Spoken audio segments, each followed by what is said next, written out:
Hello दोस्तों, welcome to my YouTube channel.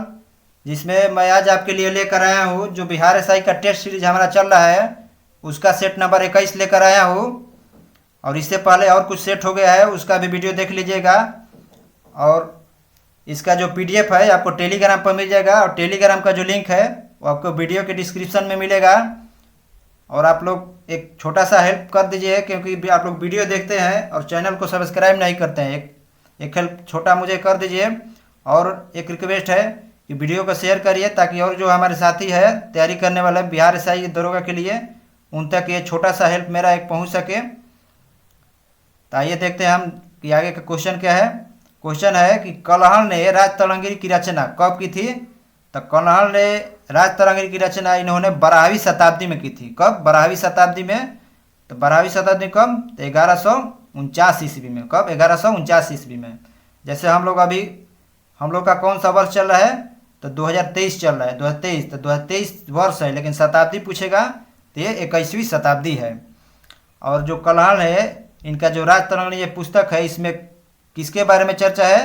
तो इसमें कश्मीर के इतिहास के बारे में चर्चा है। नेक्स्ट क्वेश्चन देखते हैं। अवतारवाद का उल्लेख निम्न में से किस ग्रंथ में मिलता है? अवतारवाद का जो उल्लेख है ये आपको भगवत गीता में मिलेगा। नेक्स्ट देखते हैं हम। पूरा पाषाणिक युग की सुंदर गुफा पेंटिंग कहाँ मिलती है? तो जो पूरा पाषाणिक युग की सुंदर गुफा पेंटिंग है ये आपको भीमबेटका में मिलेगी। कहाँ पर? भीमबेटका में। और भीमबेटका कहाँ है?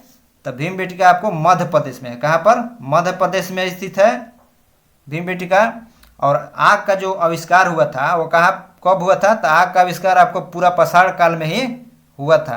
कब हुआ था? तो पूरा पाषाण काल में ही आग का आविष्कार हुआ था। और जो कृषि का साक्ष्य मतलब कृषि का जो आविष्कार हुआ था वो कब हुआ था? तो कृषि का आविष्कार आपको नव पाषाण काल में हुआ था। कृषि का आविष्कार नव पाषाण काल में, और आग का पूरा पाषाण काल में। नेक्स्ट देखते हैं हम। किस पुरातात्विक स्थल से जूते हुए खेत के साक्ष्य मिलते हैं? तो जूते हुए से खेत के साक्ष्य आपको कालीबंगा से मिलता है। और कालीबंगा कहाँ स्थित है? तो यह राजस्थान में स्थित है। कालीबंगा कहाँ है? तो राजस्थान में स्थित है। और यह किस नदी के किनारे है? तो यह घग्गर नदी के किनारे है। और यह राजस्थान के हनुमानगढ़ जिला में है। कहाँ है? राजस्थान के हनुमानगढ़ जिला में। और इसके जो कालीबंगा है, इसके खोजकर्ता कौन थे? तो इसके खोजकर्ता आपको अमलानंद घोष थे, जिन्होंने इसको 1951 में खोज किया था। कब? तो 1951 ईस्वी में इन्होंने खोज किया था। और एक क्वेश्चन है कि पूरा पाषाण काल के जो औजार है इसकी खोज किसने निकाला था? तो इसको रॉबर्ट ब्रूसफुट ने निकाला था। कब? तो 1863 में। पाषाणकालीन जो औजारें थी उसको खोज किसने किया था? तो रॉबर्ट ब्रूसफुट ने खोजा था। कब? तो 1863 में। नेक्स्ट देखते हैं हम। अंतर्राष्ट्रीय ओलंपिक समिति ने किस शहर को 2024 ओलंपिक खेल का मेजबान घोषित किया है? तो यह पेरिस को किया है। किसे? पेरिस को किया है। और 2028 में होगा ओलंपिक, उसमें किसको मिला है? तो उसका आयोजन करने को मिला है लॉस एंजिल्स को। और 2028 में लॉस एंजिल्स को, और 2024 में फ्रांस की राजधानी पेरिस को। और हाल ही में कहाँ पर आयोजन हुआ है? तो टोक्यो ओलंपिक 2020 में होना था, लेकिन हुआ 2021 में। तो नेक्स्ट देखते हैं हम। बौद्ध तथा जैन दोनों ही धर्म विश्वास करते हैं कि किस पे विश्वास करते हैं बौद्ध जैन? तो एक कर्म तथा पुनर्जन्म के सिद्धांत पर विश्वास करते हैं। नेक्स्ट देखते हैं हम। प्रसिद्ध बौद्ध विद्वान अश्वघोष किसके समकालीन थे? तो जो अश्वघोष थे वो किसके समकालीन थे? कनिष्क के समकालीन थे। किसके? कनिष्क के समकालीन थे। और ये कैसे अश्वघोष जो थे कनिष्क के समकालीन थे। और अश्वघोष क्या थे? तो जो चौथी बौद्ध संहति हुआ था उसमें ये उपाध्यक्ष थे। कौन थे? उपाध्यक्ष अश्वघोष थे। और वसुमित्र जो थे इसके अध्यक्ष थे, और अश्वघोष इसके उपाध्यक्ष थे। और उस वक्त शासक कौन थे? तो कनिष्क थे। और अश्वघोष ने किसकी रचना किया था? तो बुद्धचरित्र की रचना किसने किया था? तो अश्वघोष ने। और कनिष्क के शासक कब बना था पूछेगा? तो कनिष्क के शासक बना था आपको 78 ईस्वी में। कब? 78 ईस्वी में शासक बना था कनिष्क। उसी वक्त इसने शक समझ चलाया था। और कश्मीर और जो कनिष्क है इसकी मृत्यु क्वेश्चन एक आया था, मिला था इसी में सेट में, आपको मिलेगा किसी सेट में कि कनिष्क की मृत्यु कब हुई थी। तो कनिष्क की मृत्यु आपको 103 ईस्वी में हुई थी। और जो रेशम मार्ग की शुरुआत किया था किसने किया था, तो ये कनिष्क ने ही किया था। नेक्स्ट देखते हैं हम, गुप्त युग में भूमि राजस्व की दर क्या थी। गुप्त युग में भूमि राजस्व की दर क्या थी, तो उपज का छठा भाग था। क्या था, उपज का छठा भाग, मतलब जितना आप उपज करते हैं उसका आपको छठा भाग देना है सरकार को। मतलब उस वक्त राजा थे तो राजा को देना होता था। अब गुप्तकालीन जो व्यापारिक केंद्र था वो कहाँ था, तो उज्जैन था। गुप्तकालीन जो व्यापार का केंद्र था वो आपको उज्जैन में था। उज्जैन कहाँ है, तो मध्य प्रदेश में है, जो छिपरा नदी के किनारे है। नेक्स्ट देखते हैं हम, निम्न में से कौन एक संगम युग में बंदरगाह नहीं था। तो संगम युग में जो बंदरगाह था वो अरिकमेडु था, उरेयूर था, कुरैके था, लेकिन अलंगुलम ये आपको बंदरगाह नहीं था। नेक्स्ट देखते हैं हम, बारहमासा की रचना किसने किया था। बारहमासा की रचना किसने किया था, तो मलिक मोहम्मद जायसी ने बारहमासा की रचना किया था। एक और इनकी रचना है मलिक मोहम्मद जायसी की, पद्मावत की अभिरचना इन्होंने ही किया था।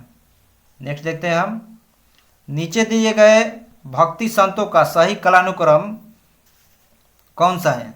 तो सही कालानुक्रम आपको पहले गुरु नानक थे, उसके बाद तुलसीदास, उसके बाद तुकाराम, उसके बाद रामदास था। हमारा सी ऑप्शन राइट हो जाएगा। नेक्स्ट देखते हैं हम, वर्ष 2011 की जनगणना के अनुसार सर्वाधिक जनसंख्या वाला केंद्र शासित राज्य कौन है। तो सर्वाधिक जनसंख्या वाला पूछेगा तो ये दिल्ली है, और सबसे कम जनसंख्या तो लक्षद्वीप। सबसे कम होगा लक्षद्वीप में और सबसे अधिक होगा आपको दिल्ली में जनसंख्या। और जनसंख्या घनत्व भी पूछेगा, अधिकतम कहाँ है, तो अधिकतम जो जनसंख्या घनत्व है वो दिल्ली में ही है। अधिक जनसंख्या है तो जनसंख्या घनत्व यहाँ पर अधिक होगा, क्योंकि बहुत कम क्षेत्र में दिल्ली फैला हुआ है। और आपको पूछेगा कि लिंगानुपात में मतलब कौन है, लिंगानुपात में सबसे अधिक कौन है, तो ये पुडुचेरी है। कौन है, पुडुचेरी। नेक्स्ट देखते हैं हम, प्रसिद्ध कोहिनूर हीरा शाहजहां को किसने भेंट की थी। तो प्रसिद्ध जो कोहिनूर हीरा है वो शाहजहां को किसने किया था, तो मीर जुमला ने दिया था। किसने, मयूर जुमला ने। और मयूर सिंहासन का निर्माण किसने किया था, तो शाहजहां ने। शाहजहां द्वारा कुछ इमारतें बनवाई गई, जैसे ताजमहल, दीवाने आम, दीवाने खास, लाल किला, जामा मस्जिद दिल्ली का इन्होंने बनाया था। किसने, तो शाहजहां ने। और शाहजहां का आपको कार्यकाल कितना था, तो 1627 से 1657 तक इनका कार्यकाल था। नेक्स्ट देखते हैं हम, नेक्स्ट आपको मैथ आ गया, तो आइए देखते हैं हम। बोला है कि मणि एक बैंक में 12,500 रुपये जमा करता है और यह साधारण ब्याज की दर से 6 वर्षों में 15,500 हो जाता है। तो ब्याज की दर पूछ रहा है, ब्याज की दर पूछेगा तो यहाँ पर देखेगा कि कितना पड़ रहा है, तो 3,000 रुपये, मतलब 3,000 उसका ब्याज हो रहा है। तो 3,000 ब्याज लिख देंगे, SI बराबर मूलधन होता है, तो मूलधन 12,500 लिख देंगे। और टाइम कितना दिया है, तो टाइम दिया है 6 वर्ष, और हमें रेट निकालना है, और बाटा में 100 से 2 जीरो से 2 जीरो ये कट गया, और ये 6 से कटाएंगे तो 6 5 30, 5 बार में, तो ये 500 हो जाएगा। और 125 से 500 आपको 4 बार में कटेगा, तो आर का मान हमारा कितना आ जाएगा, 4% आंसर आ जाएगा। जो ऑप्शन किस में दिया है, तो ऑप्शन नंबर ए में राइट दिया है। नेक्स्ट देखते हैं हम, भारत में अंग्रेजी शिक्षा किसके द्वारा लागू की गई थी। तो भारत में जो अंग्रेजी शिक्षा है उसको किसने लागू किया था, तो लागू किया था विलियम बेंटिंक ने। किसने, विलियम बेंटिंक ने अंग्रेजी शिक्षा को लागू किया था। लेकिन अंग्रेजी शिक्षा का जनक किसे कहा जाता है, तो मैकाले को अंग्रेजी शिक्षा का जनक कहा जाता है। और विलियम बेंटिंक का कार्यकाल कब से कब था, तो 1828 से 1835 तक इनका कार्यकाल था विलियम बेंटिंक का। और इन्होंने कुछ और काम किया। 1830 में ठगी प्रथा, 1830 में ठगी प्रथा, 1829 में सती प्रथा को अंत किया। और उसके बाद इन्होंने क्या किया, तो कलकत्ता में मेडिकल कॉलेज की एक स्थापना किए। और ये भारत पूछेगा क्वेश्चन एक आता है कि भारत के प्रथम गवर्नर जनरल कौन थे। तो भारत के प्रथम जो गवर्नर जनरल थे वो विलियम बेंटिंक थे। और पूछेगा कि बंगाल के अंतिम गवर्नर जनरल कौन थे, तो ये भी विलियम बेंटिंक ही थे। ये क्वेश्चन ध्यान पर रखिएगा। नेक्स्ट देखते हैं हम हार्ड डिस्क की स्पीड कितनी होती है, तो 3600 प्रति मिनट होती है। नेक्स्ट देखते हैं हम रॉलेट एक्ट का भारतीय राष्ट्रीय कांग्रेस ने विरोध क्यों किया था। क्वेश्चन क्या है कि रॉलेट एक्ट का भारतीय राष्ट्रीय कांग्रेस ने विरोध किया क्योंकि इसका लक्ष्य था। इसका लक्ष्य क्या था रॉलेट एक्ट का, तो रॉलेट एक्ट का जो लक्ष्य था वो व्यक्तिगत जो स्वतंत्रता था ये उसको सीमित कर देता था। मतलब जो सरकार कहेगी वही आपको करना है, उससे ज़्यादा नहीं करना है। और रॉलेट एक्ट जो था इसी को ही गांधी जी ने क्या दिया था, तो काला कानून कहा था। क्या कहा था, काला कानून महात्मा गांधी ने रॉलेट एक्ट को कहा था। और रॉलेट एक्ट के विरोध में आंदोलन गांधी जी ने कब शुरू किया था, तो 19 मार्च 1929 को इन्होंने शुरू किया था। कब, 19 मार्च 1929 को। नेक्स्ट देखते हैं हम गांधी जी ने अपना प्रथम सत्याग्रह भारत में आरंभ किया था। कब, तो गांधी जी ने अपना जो प्रथम सत्याग्रह है इन्होंने कब आरंभ किया था, तो इन्होंने नील खेती के विरुद्ध आरंभ किया था।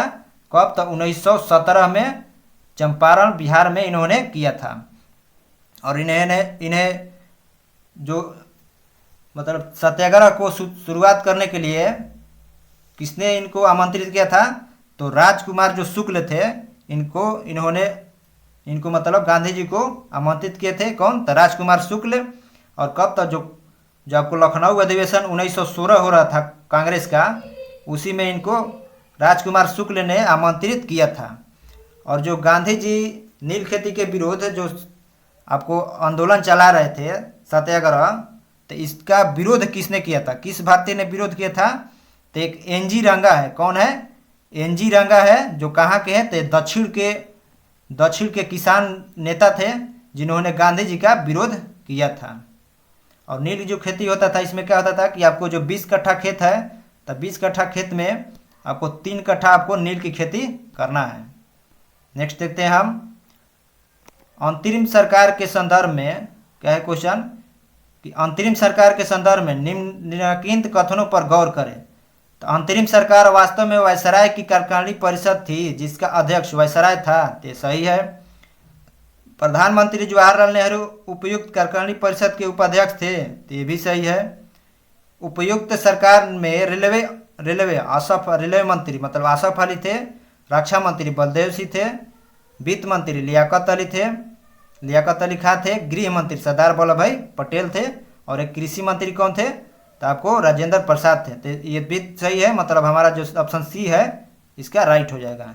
नेक्स्ट देखते हैं हम भारतीय संविधान सभा के संवैधानिक सलाहकार निम्नलिखित में से कौन थे। तो संवैधानिक सलाहकार कौन थे, तो बेनेगल नरसिम्हा राव। आप सुने होंगे BN राव, क्या नाम सुने हुए, BN राव, जो भारतीय संविधान सभा के सलाहकार थे। और संविधान सभा का जो गठन हुआ था वो कब हुआ था, तो जुलाई 1946 में। जुलाई 1946 में संविधान सभा का गठन हुआ था। और इस पर बहस कितना दिन हुआ था गठन करने के लिए, तो 114 दिन बहस हुई थी। और इसका फर्स्ट बैठक कब हुआ था, तो 9 दिसंबर 1946 को हुआ था। कब, 9 दिसंबर 1946 को। और इसमें क्वेश्चन आता है कि कितनी बैठक हुई थी। तब बैठक संविधान को लागू करने में आपको कहीं कहीं 11 देता है, कहीं कहीं 12 देता है। तो जो 24 जनवरी 1950 को संविधान को मतलब पूर्ण रूप से लागू नहीं किया गया, तो उस दिन पूर्ण रूप दिया गया था। तो भी अगर ले लीजिएगा तो 12 बैठक होता है, नहीं तो ऐसे 11 बैठक हुआ था।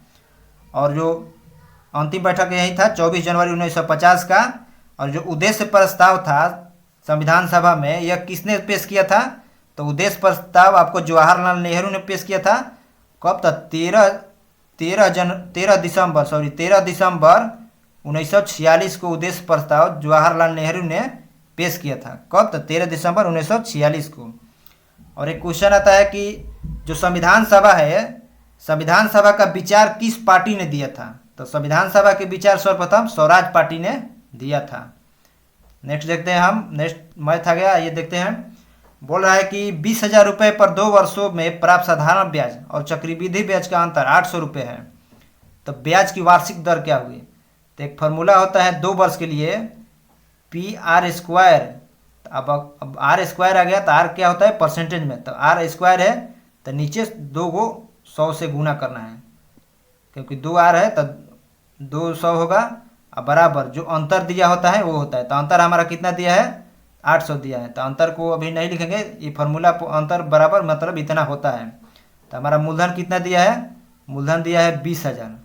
20,000 मूलधन लिख देंगे, और रेट तो हमें निकालना है तो आर का स्क्वायर कर देंगे, और बटा में 100 गुना 100 बराबर 800 कर देंगे। कितना, 800। तो 2 जीरो से 2 जीरो, 2 जीरो से 2 जीरो कट गया, बचा कहाँ क्या यहाँ पर, तो 2 बचा, 2 से 8 ये 4 बार में कट जाएगा तो 400। आर स्क्वायर बराबर 400। तो आर का मान कितना आ जाएगा, 400 कितना का स्क्वायर है, तब 20 का स्क्वायर है, तो आर का मान आपको 20% आ जाएगा। अब वीडियो पुश करके समझ लीजिएगा। नेक्स्ट देखते हैं हम, भारत के राष्ट्रीय ध्वज तिरंगा का डिजाइन निम्नलिखित में से किसने किया था। तो राष्ट्रीय ध्वज जो तिरंगा है इसको डिजाइन किसने किया था, तो ऐसे तो वर्तमान जो झंडा है उसको किया था किसने, तब पिंगली वेंकैया ने।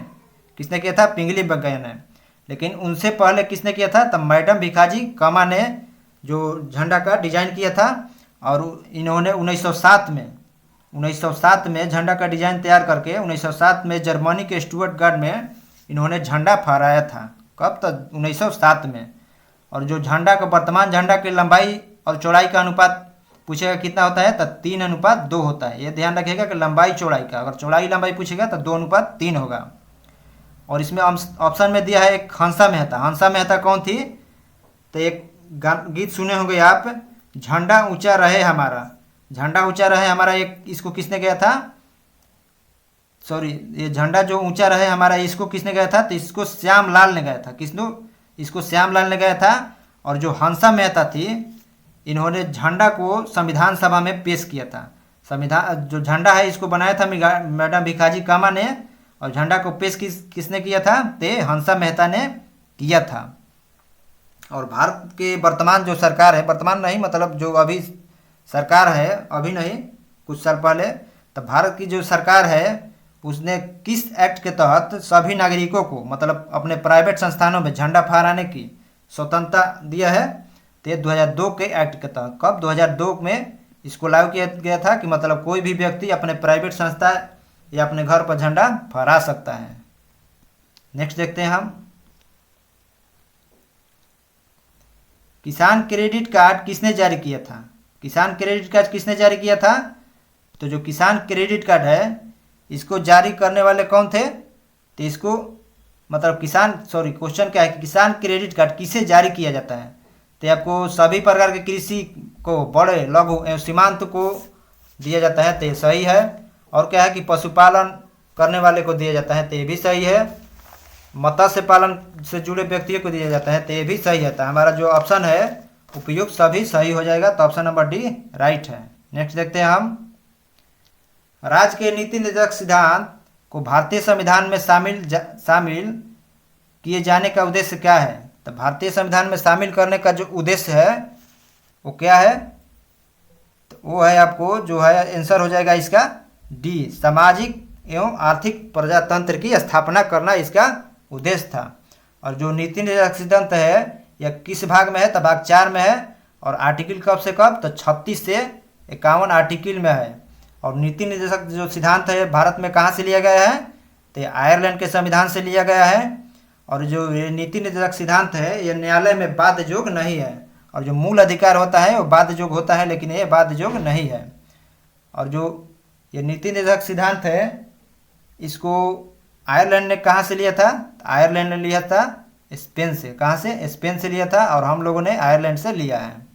नेक्स्ट देखते हैं हम, राज्यपाल का वेतन किस कोष से आता है। राज्यपाल का जो वेतन मिलता है वो किस कोष से मिलता है, तो राज्य की संचित निधि से राज्यपाल का वेतन मिलता है। किससे, राज्य की संचित निधि से।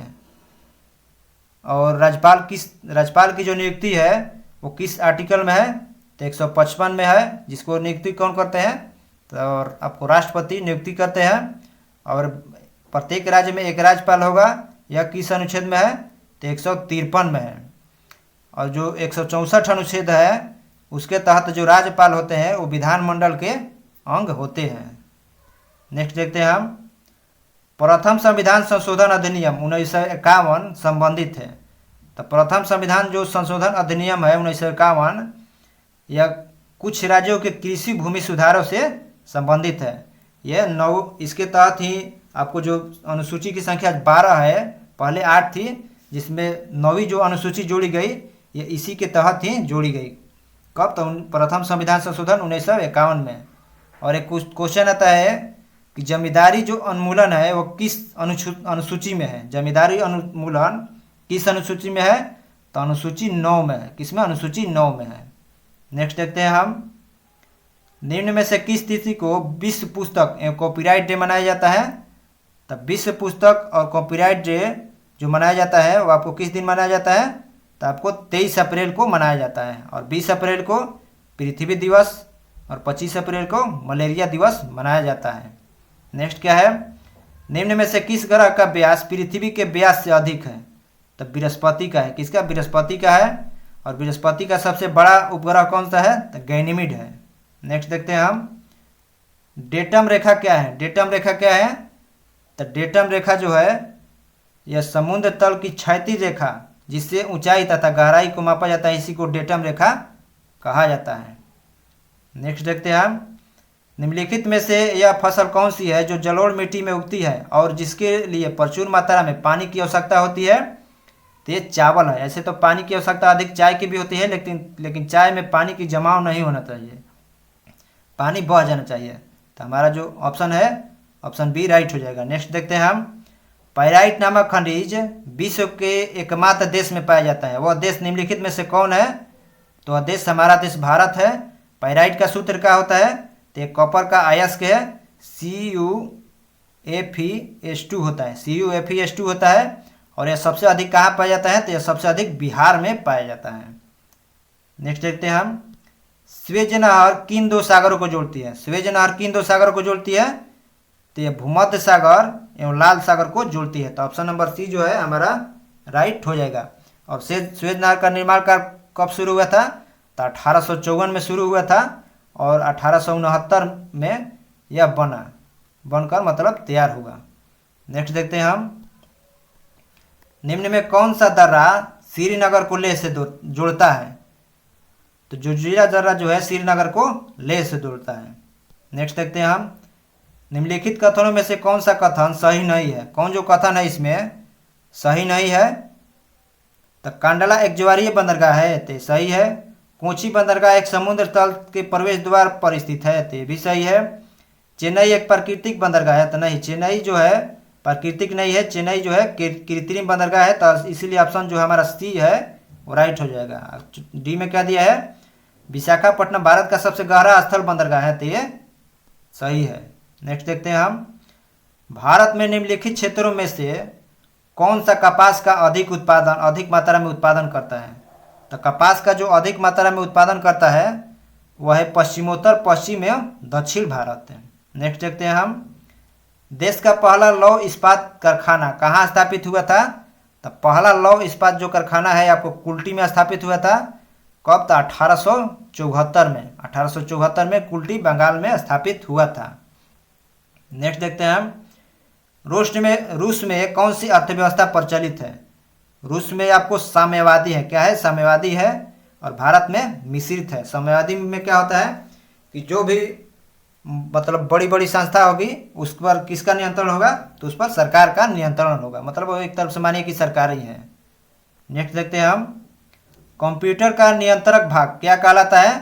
तो CPU कहलाता है, तो सेंट्रल प्रोसेसिंग यूनिट हो जाएगा। नेक्स्ट देखते हैं हम, निर्वात में प्रकाश की चाल कितनी होती है? तो निर्वात में प्रकाश की जो चाल होती है 3 × 10⁸ मीटर प्रति सेकंड होता है। नेक्स्ट, पानी से भरी डॉट लगी बोतल जमने पर टूट जाएगी, क्यों? तो पानी का जो बोतल है अगर उसमें बर्फ जमेगा तो क्यों फूट जाता है? तो बर्फ जो है वो जमने पर फैलता है, मतलब जमने पर जल का आयतन बढ़ जाता है। तो ऑप्शन सी राइट हो जाएगा। नेक्स्ट देखते हैं हम, जब 0 डिग्री सी से 10 डिग्री सी तक जल को गर्म किया जाए तो जल का आयतन क्या होगा? तो पहले आयतन जो है पहले घटेगा, उसके बाद फिर बढ़ेगा। क्या होगा? पहले घटेगा और फिर बढ़ेगा। नेक्स्ट देखते हैं हम, 1 किलो कैलोरी ऊष्मा का मान कितना होता है? 1 कैलोरी जो ऊष्मा का मान होता है वो होता है कितना, तो इसका जो आंसर है 4.2 × 10⁻³ जूल होता है। यदि लेंस द्वारा देखने पर अक्षरों का आकार छोटा दिखाई देता है तो वह लेंस कौन सा है, तो वह हो जाएगा आपको अवतल लेंस। अवतल लेंस किस लिए प्रयोग किया जाता है, तो निकट दृष्टि दोष के लिए अवतल लेंस का प्रयोग किया जाता है और यह ऋणात्मक होता है। नेक्स्ट देखते हैं हम, एक लड़का झूले पर बैठकर झूल रहा है। यदि लड़का झूले पर खड़ा हो जाए तो प्रदोलन का आवर्त काल क्या होगा, तो आवर्त जो काल है इसका कम हो जाएगा। मतलब जैसे एक झूला झूलने में मान लीजिए कि अगर 10 सेकंड ले रहा है तो अब 8 सेकंड लेगा। नेक्स्ट देखते हैं हम, और अगर उस पर झूला पर कोई आके दूसरा व्यक्ति बैठ जाए तो उस पर कोई प्रभाव नहीं पड़ेगा। नेक्स्ट, किसी ध्वनि स्रोत की आवृत्ति में होने वाले उतार चढ़ाव को क्या कहते हैं, तो किसी ध्वनि स्रोत में होने वाले उतार चढ़ाव को डॉपलर प्रभाव कहते हैं। डॉपलर प्रभाव आपको प्रकाश से भी संबंधित है। नेक्स्ट, हाइड्रोजन परमाणु का न्यूक्लियस बना होता है। हाइड्रोजन परमाणु का जो न्यूक्लियस होता है उसमें सिर्फ एक न्यूट्रॉन से बना होता है। नेक्स्ट देखते हैं हम, नेक्स्ट मैथ आ गया। बोला है कि मेदिनी अकेले पूरे दीवार को 16 दिनों में पेंट कर सकती है। मेदिनी कितने दिनों में, 16 दिनों में। बोला है फिर कि जबकि यूकी को इससे 3 गुना अधिक समय लगता है।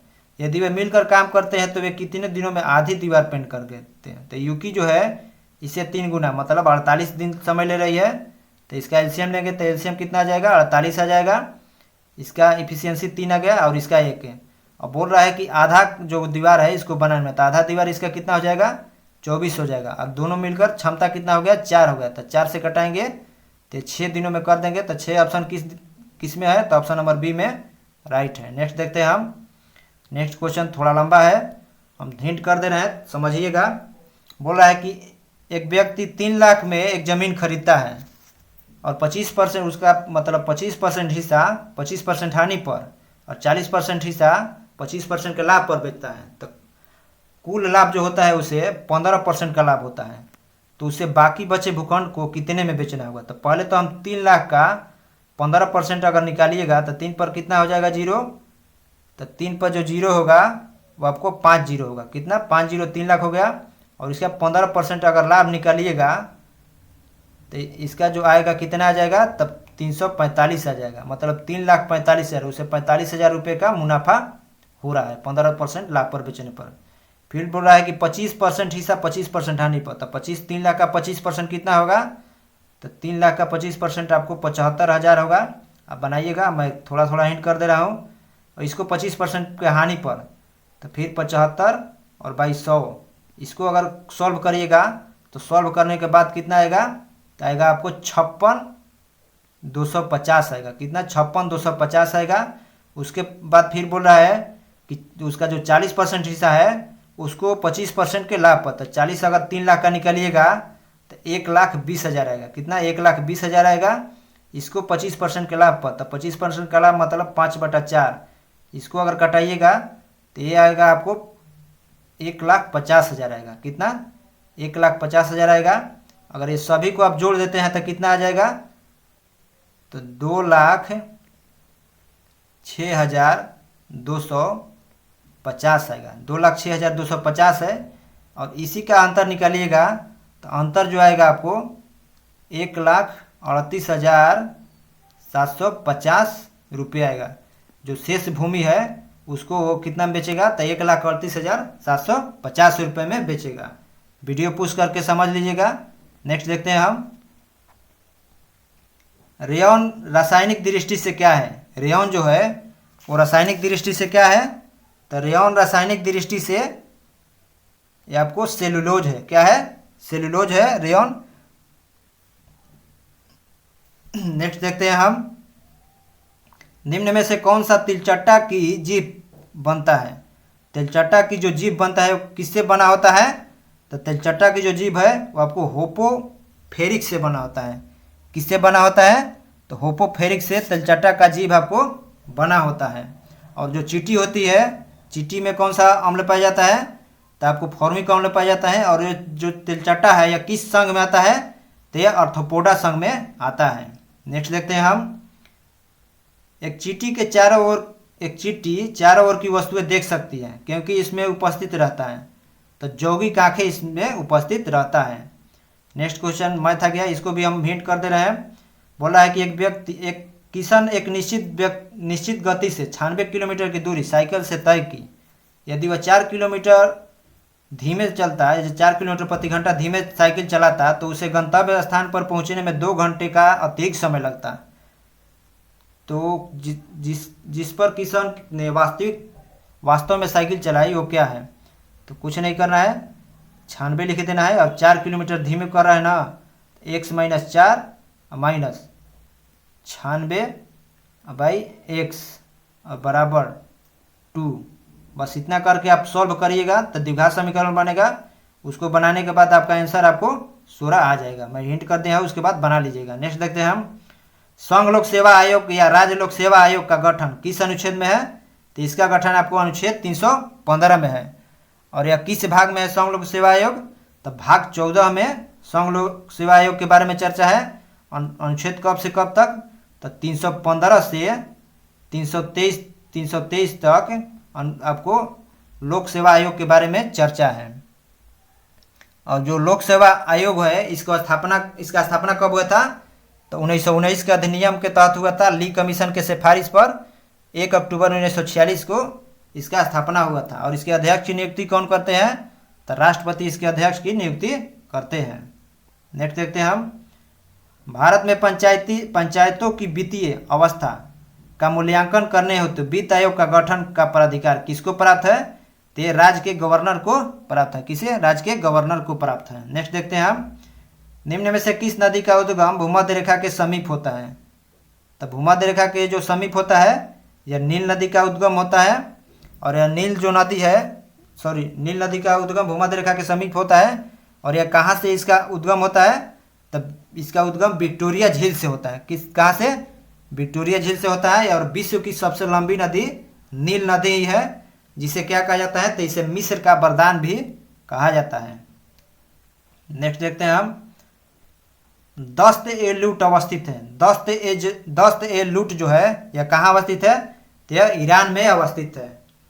नेक्स्ट देखते हैं हम, राष्ट्रीय मानवाधिकार आयोग के सदस्यों की संख्या कितना होता है? तो 5 होता है। एक अध्यक्ष प्लस 5 सदस्य होते हैं। और राष्ट्रीय मानवाधिकार जो आयोग है वो अधिनियम यह कब आया था? तो ये आपको आया था 1993 में। मानवाधिकार अधिनियम कब आया था?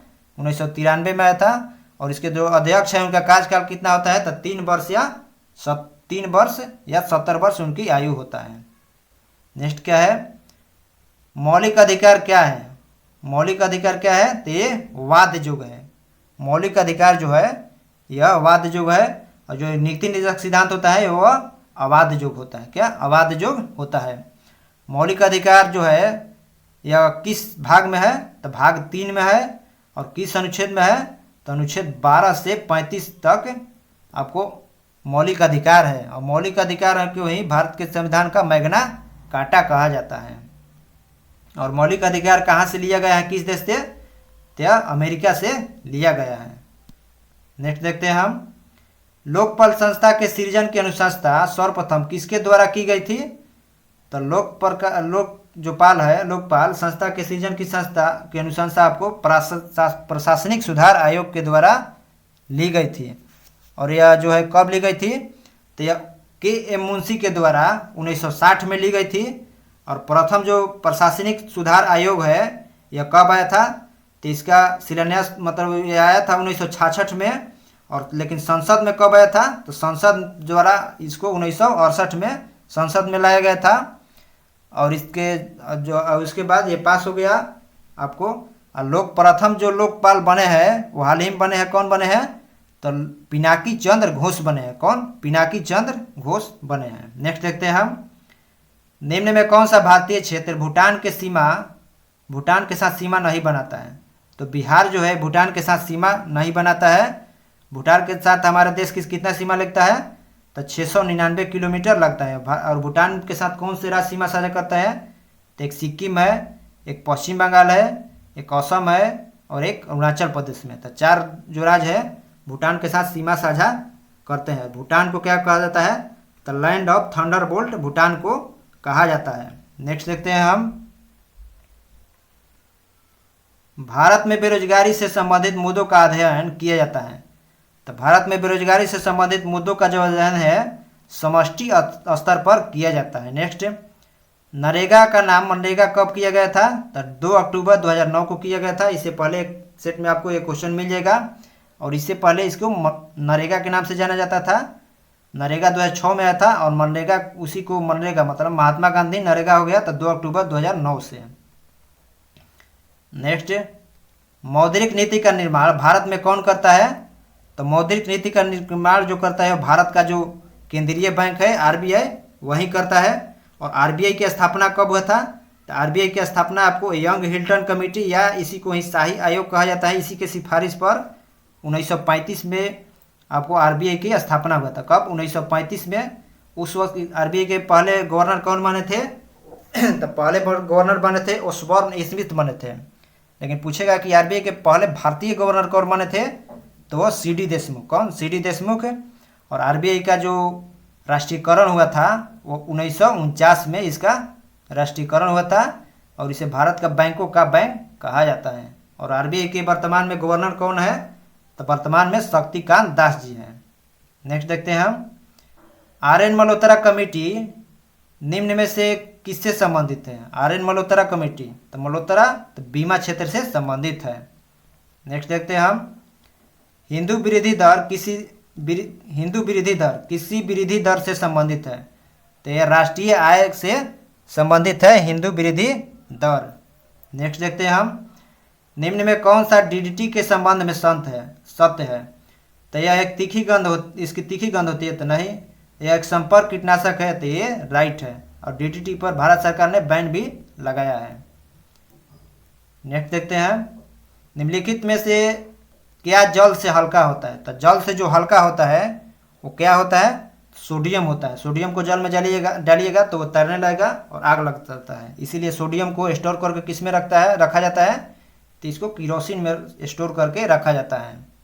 नेक्स्ट देखते हैं हम, निम्न में से किसने भारी जल की खोज की थी? तो भारी जल की खोज यूरे ने किया था। भारी जल का सूत्र क्या होता है? तो D2O होता है। इसमें सिर्फ पानी होता है, H2O में हाइड्रोजन होता है, तो हाइड्रोजन के स्थान पर क्या आ जाता है? तो ड्यूटेरियम आ जाता है। नेक्स्ट देखते हैं हम, टूटी हुई हड्डियों की रक्षा के लिए प्लास्टर ऑफ पेरिस का प्रयोग किया जाता है। यह क्या है? तो यह एक प्रकार का जिप्सम है। प्लास्टर ऑफ पेरिस क्या है? यह जिप्सम है। नेक्स्ट देखते हैं, एक कार बैटरी में प्रयुक्त विद्युत अपघट्य होता है। कार जो बैटरी है उसमें प्रयुक्त विद्युत अपघट्य होता है सल्फ्यूरिक अम्ल। इसे और क्या किस नाम से जाना जाता है?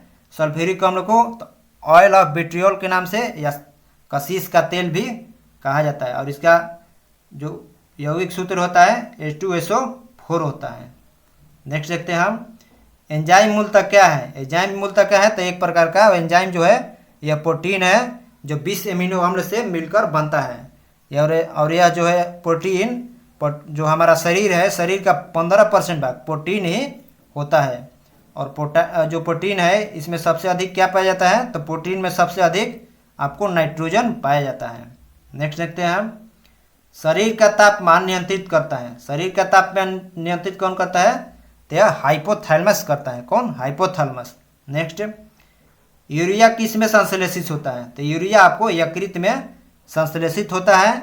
और यकृत क्या करता है? तो ग्लूकोज को ग्लाइकोजन के रूप में परिवर्तित कर देता है। और यकृत विटामिन ए को भी संचित रखता है। और जो यकृत है यह अमोनिया को यूरिया में बदल देता है। और यह जो यकृत है यह शरीर का सबसे बड़ा अंग कौन सा है? तो यकृत है। और दूसरा सबसे बड़ा अंग अग्नाशय है। नेक्स्ट देखते हैं हम, पीताम्बरी एक प्रजाति है। पीताम्बरी एक प्रजाति किसकी है? तो यह सरसों की प्रजाति है। नेक्स्ट क्वेश्चन, चेचक होने का कारण क्या है? तो ये बैरियोला वायरस है। क्या है? बैरियोला वायरस। नेक्स्ट, विद्युत धारा किस उपकरण से मापा जाता है? तो विद्युत धारा आपको एमीटर से मापा जाता है। और विद्युत धारा जो है कैसी राशि है? तो इसमें दिशा और डायरेक्शन और मतलब होता है, डायरेक्शन होता है और इसका परिमाण भी होता है। लेकिन तब भी ये क्या है? तो यह अदिश राशि है। विद्युत धारा अदिश राशि है क्योंकि यह सदिश जोड़ का जो नियम होता है वो पालन नहीं करता है। नेक्स्ट देखते हैं हम, निम्न में से किन्हें भारत में अंतरिक्ष कार्यक्रम का जनक कहा जाता है। तो भारत में अंतरिक्ष कार्यक्रम का जो जनक है वो है कौन, तो विक्रम साराभाई है। और मिसाइल मैन किसे कहा जाता है, तो आपको एपीजे अब्दुल कलाम को मिसाइल मैन कहा जाता है। नेक्स्ट, अफीम का मुख्य अवयव क्या है। अफीम का मुख्य जो अवयव है वो क्या है, तो मॉर्फिन है। क्या है, मॉर्फिन जो है अफीम का मुख्य अवयव है। नेक्स्ट, ब्रिटिश प्रधानमंत्री विंस्टन चर्चिल ने नोबेल पुरस्कार जीता था, किसमें, तो साहित्य में जीता था। और इन्हें कब मिला था, तो 1953 में मिला था। नेक्स्ट, भारत में निम्न में से कौन सा शास्त्रीय नृत्य वर्तमान स्वरूप में मुगल परंपरा से प्रभावित है। तो ये कौन है, तो ये कथक है, क्योंकि मुगल शासक किस ओर थे, तो भारत के उत्तर भाग में थे। और कथक कहाँ का नृत्य है, तो उत्तर भारत का। और मुख्य रूप से राज्य के बारे में पूछेगा तो ये मुख्य रूप से उत्तर प्रदेश का नृत्य है। और भारत में जो शास्त्रीय नृत्य है इसकी संख्या कितनी है, तो भारत में शास्त्रीय नृत्य की संख्या 8 है। इसमें तो 3 दिया है, कथकली जो कहाँ का है, केरल का है। मैं बोल रहा हूँ बारी बारी से, वो ध्यान से सुनिएगा। पहला क्या, तो भारतनाट्यम कहाँ का है, केरल, भारतनाट्यम तमिलनाडु का है। कथकली केरल का है। मोहिनीअट्टम केरल का है। और एक ओडिसी है जो उड़ीसा का है। मणिपुरी है जो मणिपुर का है। और शास्त्रीय जो है वो असम का है। कुचिपुड़ी आंध्र प्रदेश का। अब मोहिनीअट्टम तो इसमें हो गया है। तो एक बार फिर से हम रिपीट कर दे रहे हैं कि ओडिसी, मणिपुरी, कथकली, भारतनाट्यम, सत्रिया, कुचिपुड़ी और मोहिनीअट्टम, ये 8 जो है भारत का शास्त्रीय नृत्य है। और जो भारत का एक होता है शास्त्रीय भाषा, शास्त्रीय भाषा कितना है, तो ये 6 है। कितना, शास्त्रीय भाषा 6 है और शास्त्रीय नृत्य 8 है। तो शास्त्रीय भाषा जो है 6 है, उसको भी हम बोल दे रहे हैं। और किसको कब मान्यता मिला है उसको भी बोलूँगा, तो ध्यान से सुनिएगा। और नहीं तो कहीं लिख लीजिएगा आप, वीडियो पुश करके भी। बोल रहा है, सॉरी क्या है कि पहला क्या है, तो तमिल है। तमिल भाषा जो है शास्त्रीय भाषा है, इसको 2004 में भारत सरकार द्वारा मान्यता मिला। उसके बाद संस्कृत है जिसे 2005 में भारत सरकार द्वारा मान्यता मिला। उसके बाद कन्नड़ है जिसे 2008 में भारत सरकार द्वारा मान्यता मिला। और इसके बाद तेलुगु है, इसको भी 2008 में मान्यता मिला। और एक मलयालम है, मलयालम को 2013 में मिला। और उसके बाद ओडिसी है, ओडिसी को 2014 में भारत सरकार ने मान्यता दिया था। कौन कौन, तमिल, संस्कृत, कन्नड़, तेलुगु, मलयालम और ओडिसी है। ध्यान से रखिएगा। नेक्स्ट देखते हैं हम, निम्न में से कौन सा सर्वाधिक घरेलू रसायन प्रदूषक का कारण है। तो कौन है, तो कोयले का जलना। कोयला का जलना बहुत खराब होता है, क्योंकि अगर कहीं रूम में कोयले को जला दीजिएगा और उसमें अगर सो जाइएगा तो बचना नामुमकिन है, क्योंकि कोयले से CO निकलता है। क्या निकलता है, CO निकलता है, जो आपके ब्लड में ये सर्कुलेट हो जाता है। नेक्स्ट देखते हैं हम, निम्न में से किस तिथि को अंतर्राष्ट्रीय अहिंसा दिवस मनाया जाता है। तो जो अंतर्राष्ट्रीय अहिंसा दिवस है ये 2 अक्टूबर को मनाया जाता है। कब, 2 अक्टूबर को मनाया जाता है। और 9 अगस्त को आपको विश्व आदिवासी दिवस, और 30 जनवरी को शहीद दिवस, महात्मा गांधी जी के मृत्यु के जन्मदिन के रूप में मनाया जाता है। और 23 दिसंबर को किसान दिवस मनाया जाता है। नेक्स्ट देखते हैं हम, द ओपियन ट्रॉफी नामक पुस्तक के लेखक कौन है। तो इसके जो लेखक हैं, ओपियन ट्रॉफी नामक पुस्तक के लेखक आपको खुशवंत सिंह है। नेक्स्ट, यूनेस्को के विश्व पुस्तक दिवस 2023 का थीम क्या था, तो इंडिजियस लैंग्वेज है। नेक्स्ट देखते हैं हम, यूरोपीय संघ में खुले तौर पर समलैंगिक राष्ट्र प्रमुख कौन बने हैं। तो ये कौन बने हैं समलैंगिक राष्ट्र प्रमुख, एडगर्स रिकेविंस बने हैं। एडगर्स रिकेविंस ये क्या है, तो ये लातविया के नए राष्ट्रपति भी बने हैं। नेक्स्ट देखेंगे हम, अंतर्राष्ट्रीय एवरेस्ट दिवस 2023 किस तिथि को मनाया गया, तो आपको 29 मई को मनाया गया।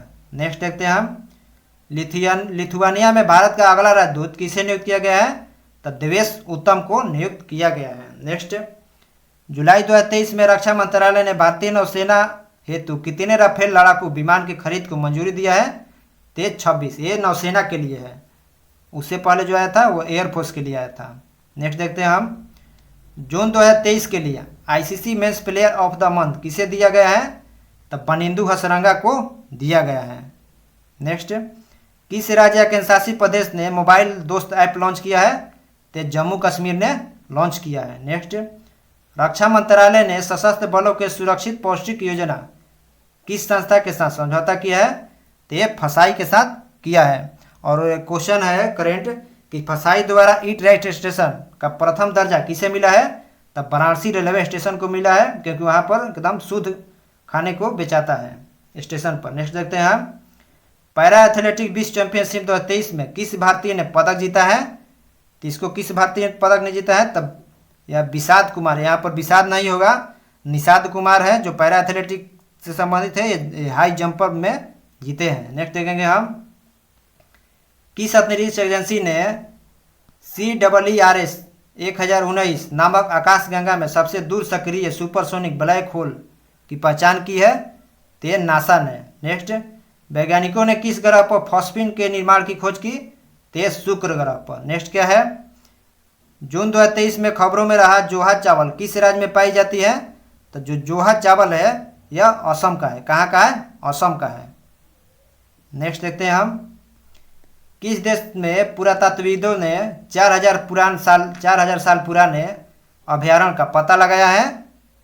तो ये नीदरलैंड में। कहाँ पर? नीदरलैंड में। नेक्स्ट, किस अंतर्राष्ट्रीय संस्था ने ट्रिपल थ्रेट रिपोर्ट जारी किया है? तो इसको किस संस्था ने जारी किया है? तो इसको जारी किया है यूनिसेफ ने। नेक्स्ट क्या है, राष्ट्रीय बाल विज्ञान कांग्रेस 2023 का मेजबान शहर कौन है? तो राष्ट्रीय बाल विज्ञान कांग्रेस का मेजबान शहर अहमदाबाद है, जो कितनी बार है, ये कितनी क्रम का है? 33वें क्रम का है। नेक्स्ट देखते हैं हम, 19वां FIBA बास्केटबॉल विश्व कप 2023 का मेजबान देश कौन नहीं है?